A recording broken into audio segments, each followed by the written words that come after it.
तो आज हम बात करेंगे गगनयान के बारे में। गगनयान क्या है? बेसिकली इसरो, हमारे इसरो संस्था है इंडिया में, उसके द्वारा बनाया गया एक मिशन है जिसमें एक विमान को अंतरिक्ष में भेजा जाएगा। तो इसके तहत आज हम इसके बारे में जानेंगे। सबसे पहले देखते हैं एम, गगनयान का एम क्या है। गगनयान का एम बेसिकली है ये क्या कि गगनयान एक अंतरिक्ष यान है जिसमें भारत के कुछ एस्ट्रोनॉट्स यानी अंतरिक्ष यात्री बैठकर अंतरिक्ष में जाएंगे। जब बात आती है भारत कितने अंतरिक्ष यात्रियों को भेजा है स्पेस में, मतलब स्पेस से भारत कितने बार गया है, इस मामले में भारत बहुत पीछे हो जाता है। असल में भारत के 2-3 ऐसे अंतरिक्ष यात्री रहे हैं जो अंतरिक्ष में गए हैं, जैसे राकेश शर्मा, कल्पना चावला और सुनीता विलियम्स। पर ये सारे अंतरिक्ष यात्री इसरो के संस्था से नहीं गए हैं, ये भारतीय मूल से नहीं गए हैं। इन्होंने नासा ज्वाइन किया या फिर रशियन सोवियत के तहत गए। तो गगनयान के तहत अंतरिक्ष यात्रियों को आकाश से भेजना है। सेकंड देखेंगे इसका डिज़ाइन, गगनयान जो विमान है इसका डिज़ाइन किस तरह से किया गया है, कैसे किया गया है, क्या फंक्शन है इसका। तीसरा देखेंगे इसका वर्किंग क्या है, कैसे काम करता है। तो चलिए देखते हैं। सबसे पहले गगनयान का एम क्या है। गगनयान मतलब उसका कुछ ऑब्जेक्टिव रहा होगा, उसका एम गोल सेट किया गया है कि आकाश में उसको करना क्या है। तो पहला है कि to send man into space. इसके तहत अंतरिक्ष यात्री अंतरिक्ष में जाएंगे, वहाँ रिसर्च करेंगे और अपना एक परचम लहराएंगे, भारत का परचम लहराएंगे कि हम भी अंतरिक्ष में जा चुके हैं। दूसरा देखते हैं स्पेंड टाइम इन स्पेस, अंतरिक्ष में समय बयां करना। अंतरिक्ष में अंतरिक्ष यात्री जाकर के समय बयां करेंगे, वहाँ रहेंगे, देखेंगे, रिसर्च करेंगे। तीसरा है celebration of 75th independence day. तो ये आपका जो पॉइंट है ये सबसे महत्वपूर्ण पॉइंट है। सन 2018 में हमारे माननीय प्रधानमंत्री नरेंद्र मोदी ने ये अनाउंसमेंट किया था कि 75वें स्वतंत्रता दिवस के मौके पर भारत अपनी उपस्थिति दिखाने के लिए कि हम भी किसी से कम नहीं है, गगनयान अंतरिक्ष में भेजेगा। तो भारत अपना 75वां इंडिपेंडेंस डे भी सेलिब्रेट करेगा गगनयान को अंतरिक्ष में भेज के। तो नेक्स्ट देखते हैं गगनयान का डिज़ाइन किस तरह किया गया है बेसिकली।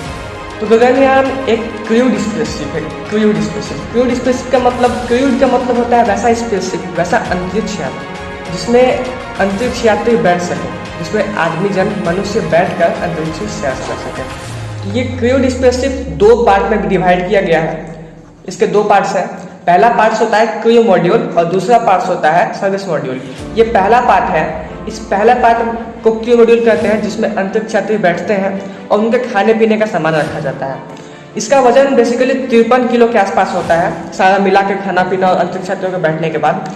और ये होता है सर्विस मॉड्यूल सेकेंड पार्ट है। बेसिकली इसमें फ्यूल रखा जाता है। अंतरिक्ष यात्री जिस अंतरिक्ष यान से आते हैं उसको चलने के लिए जो फ्यूल होता है, मैकेनिज्म, मशीन वगैरह होते हैं, सब सर्विस मॉड्यूल के अंदर होता है। इसका वजन 29 किलो के आसपास होता है। तो हम ओवरऑल देखें तो दोनों मिला के हमको मिल जाता है 8200 किलो वजन हो जाता है अंतरिक्ष यान का। गगनयान का पूरा वजन अगर हम दोनों मिला के देखें, क्रू मॉड्यूल और सर्विस मॉड्यूल को, तो इसका वजन हो जाता है 8200 किलो। नेक्स्ट देखते हैं, इसके बाद हम गगनयान का डिजाइनिंग के ऊपर देखते हैं। देखिए ये जो है, ये आप देख रहे हैं जो अपने स्क्रीन पे, ये गगनयान विमान है। ये गगनयान का जो ऊपरी हिस्सा है यही है आपका क्रू मॉड्यूल। इसी में अंतरिक्ष यात्री बैठेंगे और विमान को कंट्रोल कर सकेंगे। और बाकी जो निचला हिस्सा है ये सारा सर्विस मॉड्यूल के अंतर्गत आता है, इसको बोलते हैं सर्विस मॉड्यूल। इसी में इंजन वगैरह और जितने भी प्रोपेलर्स वगैरह हैं, जितने फ्यूल वगैरह सब इसी में स्टोर होंगे। ये देखिए क्रू मॉड्यूल का अंदर का हिस्सा है, ये है क्रू मॉड्यूल। मैं बता दूं कि बेसिकली गगनयान में 3 अंतरिक्ष यात्रियों को बैठने का जगह दिया गया है।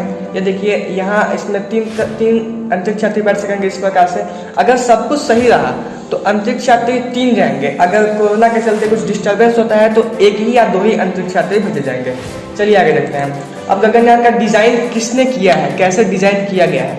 तो पहला ये हाल हिंदुस्तान एरोनॉटिक्स लिमिटेड और दूसरा इसरो, भारतीय संस्था है। इन दोनों ने मिलकर गगनयान के design, outer design, interior design, मतलब उसके कंस्ट्रक्शन, उसके मैकेनिज्म को डिज़ाइन किया है कि कैसे काम करेगा, उसका इंजन कैसे काम करेगा, टेस्टिंग वगैरह था।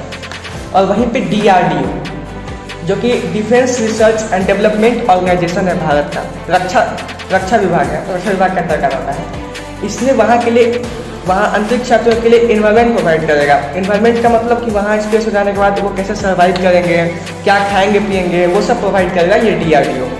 चलिए इसके बाद आगे देखते हैं। अब गगनयान की बात आती है लॉन्चिंग पे।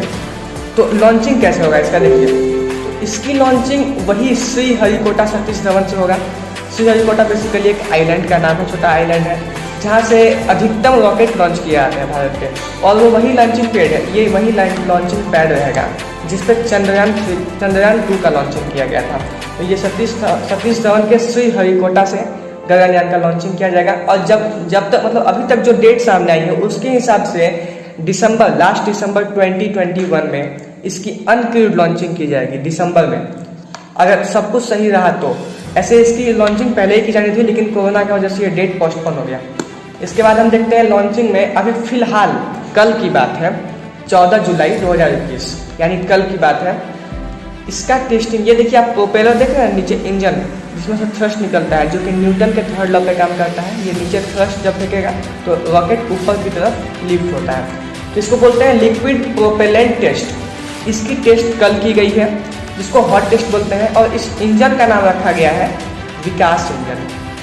ठीक है, इस विकास इंजन का टेस्टिंग कल किया गया है। इसरो ने इसका टेस्टिंग किया है। तो आप समझ सकते हैं लगातार सब टेस्टिंग हो रही है, तो इसका लॉन्चिंग भी बहुत जल्दी किया जाएगा। अब देखिए गगनयान लॉन्चिंग की सबसे बड़ी बहुत मतलब उपलब्धि की बात है कि इसमें व्योममित्र का यूज़ किया गया है। व्योममित्र क्या बताता हूँ, अधिकतम NASA, Soviet union, Russian Soviet union, जितने भी अंतरिक्ष एजेंसियां हैं वो जब किसी भी रॉकेट या स्पेसशिप को भेजती हैं तो उसके साथ एनिमल्स को यूज किया जाता है, मतलब कुत्ते बिल्ली इनको यूज किया जाता है इंसानों के साथ एक तरह से पढ़ने के लिए। लेकिन हमारे भारतीय इसरो ने कोई एनिमल्स का यूज नहीं लिया है, उसने ह्यूमैनॉइड रोबोट बनाया है। ये देखिए, ये है व्योममित्र। व्योममित्र एक ह्यूमैनॉइड रोबोट है, एक रोबोट जो कि पूरा ह्यूमन की तरह काम करेंगे। ये अंतरिक्ष यात्रियों के साथ 7 दिन इस स्पेस में टाइम स्पेंड करेंगे। तो अब देखते हैं इसके बाद आता है डू हेल्प इन रिसर्च। तो जो भी रिसर्च अंतरिक्षयान करेंगे स्पेस में जाने के बाद, उस रिसर्च में ये ह्यूमैनॉइड रोबोट उनकी मदद करेगी। उसके बाद देखते हैं do help in any trouble and emergency. यदि कोई अंतरिक्ष में इमरजेंसी होती है या फिर कोई ट्रबल, कोई दिक्कत होती है, तो उस दिक्कत या परेशानी में ये व्योममित्र जो है ये उनकी मदद करेगी। उसके बाद ये लाइफ सपोर्ट सिस्टम प्रोवाइड करेगी। लाइफ सपोर्ट सिस्टम समझ ही गए होंगे, जीवन की रक्षा के जो सिस्टम होता है उसके लिए प्रोवाइड करेगी, जो भी इसका क्राइटेरिया है। इसके बाद हम देखते हैं कि ये help to perform microgravity experiment. दरअसल बात ये है कि गगनयान में जो अंतरिक्ष यात्री जाएंगे गगन, तो अंतरिक्ष में जाने के बाद उनको कोई एक्सपेरिमेंट करना है। उस एक्सपेरिमेंट में ये माइक्रोग्रेविटी बहुत जेन्युइन चीज़ है। उनको माइक्रोग्रेविटी में कुछ एक्सपेरिमेंट करना है, क्योंकि ऐसा तो माइक्रोग्रेविटी कहीं मिलता नहीं है। माइक्रोग्रेविटी का मतलब होता है जहाँ ग्रेविटी ना हो। ऐसा गुरुत्वाकर्षण बल तो हमें हमेशा पृथ्वी पर खींचती है, लेकिन अंतरिक्ष में जाने के बाद वहाँ गुरुत्वाकर्षण बल काम नहीं करता। तो उस गुरुत्वाकर्षण बल रहित जगह में जाकर अंतरिक्ष यात्रियों को कुछ एक्सपेरिमेंट्स करने हैं। उस एक्सपेरिमेंट्स में ये व्योममित्र हमारी मदद करेगी, अंतरिक्ष यात्रियों की मदद करेगी। तो इसके बाद हम आगे देखते हैं गगनयान की लैंडिंग। आखिर जब अंतरिक्ष यात्री गगन में जाएंगे तो उनको वापस भी तो आना होगा। तो वापस आने के लिए उनका जो सर्विस मॉड्यूल है वो क्रू मॉड्यूल से अलग हो जाएगा। ये देखिए सिर्फ क्रू मॉड्यूल है, ये आपका ये क्रू मॉड्यूल अलग हो जाएगा। क्रू मॉड्यूल जिसमें अंतरिक्ष यात्री बैठते हैं वही सिर्फ धरती पर वापस आएगा। ये देख सकते हैं आप, जब ये प्रवेश कर रहा है धरती के कक्ष में, धरती के एटमॉस्फेयर में, तो कितना ये फ्रिक्शन से हीट हो गया है। फ्रिक्शन की वजह से हीट हो रहा है। फ्रिक्शन का मतलब होता है रगड़ के चलते ये हीट हो रहा है हवा के घर्षण से। लेकिन इसीलिए इसका जो निचला सतह है, ये निचला सतह ऐसे मटेरियल से बनाया जाता है कि जल्दी ना पिघले। यही जब ये पृथ्वी के सतह में प्रवेश करने लगेगा तो इसके 2 पैराशूट्स खुल जाएंगे। 2 पैराशूट्स खुल जाएंगे जो कि इसकी स्पीड को 11 मीटर पर सेकेंड तक रिड्यूस कर देंगे। इस पैराशूट की मदद से धीरे धीरे करके ये जो क्रू मॉड्यूल है वो धरती तक वापस आएगी और इसे बे ऑफ बंगाल में लैंड कराना है। बे ऑफ बंगाल, जो कि बंगाल की खाड़ी है, इसमें यहाँ लैंडिंग करानी है इसकी। और ये लैंडिंग देखिए इस प्रकार से होगी। ये दोनों फुटेज, जो ये फुटेज देख रहे हैं और ये फुटेज, ये दोनों एक्सपेरिमेंटेड किया हुआ है इसरो के द्वारा गगनयान, जो सर्टेन हाइट पर भेज के वापस इसका टेस्ट किया गया था सिर्फ कि कैसे ये काम करेगा। तो ये देखिए क्रू मॉड्यूल जो है ये आकर समुद्र में आकर लैंड किया हुआ है। इस तरह के लैंडिंग को हम स्प्लैश डाउन बोलते हैं, स्प्लैश डाउन। इस तरह के लैंडिंग को स्प्लैश डाउन बोला जाता है, जो कि पानी में आकर मतलब ऐसा जमीन पर टकराने का डर है, लेकिन पानी में टकराने का डर नहीं होता, इसलिए स्पेसशिप को, क्रू मॉड्यूल को स्प्लैश डाउन कर जाता है पानी में, जो कि बंगाल की खाड़ी में कराई जाएगी। तो उम्मीद है आपको सारा क्राइटेरिया समझ आ गया होगा। यदि आपको वीडियो पसंद आया तो वीडियो को लाइक कीजिए और एक इसरो और गगनयान के लिए, अपने देश के लिए एक लाइक कर दीजिए और वीडियो को जितना हो सके शेयर कीजिए। तो मिलते हैं नेक्स्ट वीडियो में।